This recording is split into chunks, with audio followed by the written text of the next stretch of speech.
పరసంబంధమైన ఐశ్వర్యం ఏంటంటే సామెతల గ్రంథం 30వ అధ్యాయము 8వ వచనం చదువుకుందాం.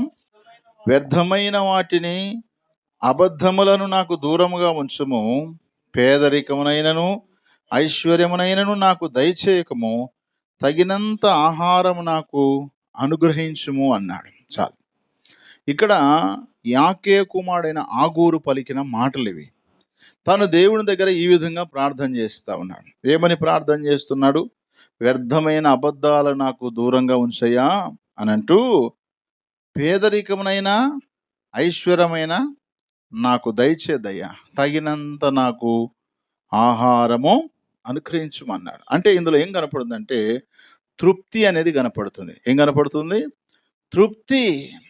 తృప్తి కలిగినట్ట ఐశ్వర్యం. ప్రియులారా, మన జీవితాల్లో తృప్తి కలిగి ఉండాలి. బైబిల్లో మనం చూస్తే తృప్తి లేనిది ఉందంట ఒకటి. ఏంటది? జలగ. ఆ జలగకు ఇద్దరు కూతుర్లు ఉన్నారంట. ఆ ఇద్దరు కూతుర్ల పేర్లు ఏంటో తెలుసా? ఇమ్ము, ఇమ్ము. ఇవ్వండి అని చెప్పడమే తప్ప ఇచ్చేదంటే ఏమీ లేదు. కాబట్టి వాక్యం సెలవిస్తుంది, అంటే వారి లోపల ఏం లేదు? జలగకి తృప్తి లేదు. ఎంతైనా రక్తం తాగుద్ది అది, ఇక చాలు అనుకోదు. ఒకవేళ మనకి ఏదైనా స్పర్శ వచ్చి ఒకవేళ సున్నం ఏమన్నా దాని మీద వేస్తే అప్పుడు ఊడి కింద పడిపోద్ది. అప్పటి వరకు అది ఊడడం చాలా కష్టమే. కాబట్టి ప్రియులారా, మనకున్న వాటితో తృప్తి కలిగి ఉండడము చాలా ముఖ్యమైనటువంటి విషయం. ప్రసంగి గ్రంథము 5వ అధ్యాయము 10వ వచనంలో మనం ఆ మాటను గమనిద్దాం. ద్రవ్యమును ఆపేక్షించువాడు ద్రవ్యము చేత తృప్తి నొందడు, ధన సమృద్ధిని ఆపేక్షించువాడు దాని చేత తృప్తి నొందడు, ఇదియు వ్యర్థమే. చూడండి, ధన సమృద్ధి కావాలనుకున్నవాడు, ద్రవ్యము కావాలనుకున్నవాడు, వాటి ద్వారా తృప్తి ఉండదంట. కానీ దేవుని పిల్లలుగా మనం కలిగి ఉన్న వాటితో మనం తృప్తి కలిగి ఉంటే అది గొప్ప ఐశ్వర్యంగా దేవుని యొక్క వాక్యం సెలవిస్తుంది.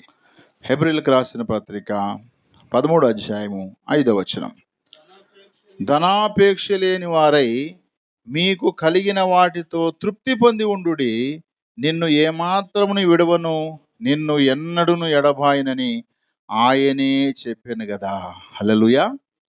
నిజంగా నీకు ఐశ్వర్యము, డబ్బు, లోకములో ధనము ఉన్నప్పటికీ దానివల్ల నీకు తృప్తి లేదంటున్నాడు. అందుకే మీరు ధనాపేక్ష లేని వారై ఉంటూ మీకు కలిగిన వాటితో తృప్తి కలిగి ఉండండి.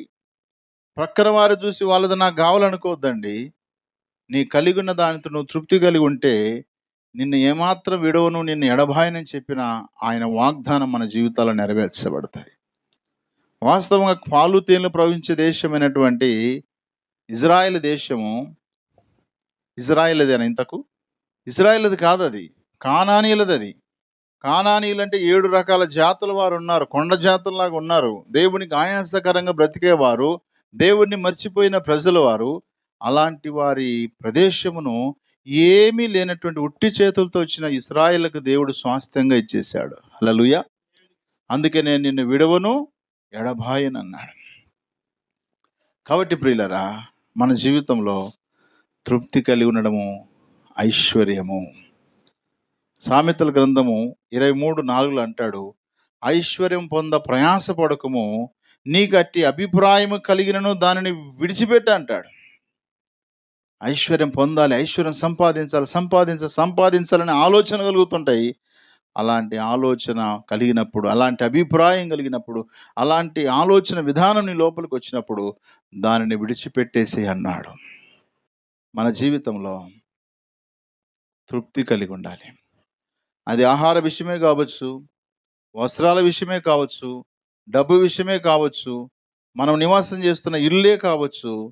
మనం ఏదైతే మన ఎదుట అనుభవిస్తున్నామో దాన్ని బట్టి మనం తృప్తి పొందాలి. బైబిల్లో ఒక మాట ఉంది, మనసు అడియాశలై తిరుగుట కంటే ఎదుట ఉన్న దానిని అనుభవించడం మేలు అని రాయబడింది బైబిల్లో. మనము కలిగి ఉన్న వాటితో తృప్తి కలిగి ఉండాలి. భక్తుడు ప్రార్థన చేశాడు, అయ్యా నాకు ఐశ్వర్యం వద్దు, పేదరికము నాకు వద్దు, తగినంత ఆహారం నాకు దయచేయి ప్రభువా. తృప్తి. కాబట్టి మన జీవితంలో తృప్తి మనం కలిగి జీవిస్తే అది ఐశ్వర్యము అనే సంగతిని మనం గుర్తించాలి. అలాంటి దైవికమైన ఐశ్వర్యాన్ని కలిగి ఈ లోకంలో మనము కొనసాగుటకు పరిశుద్ధాత్మ దేవుడు సహాయము చేయునుగాక. ఆమేన్.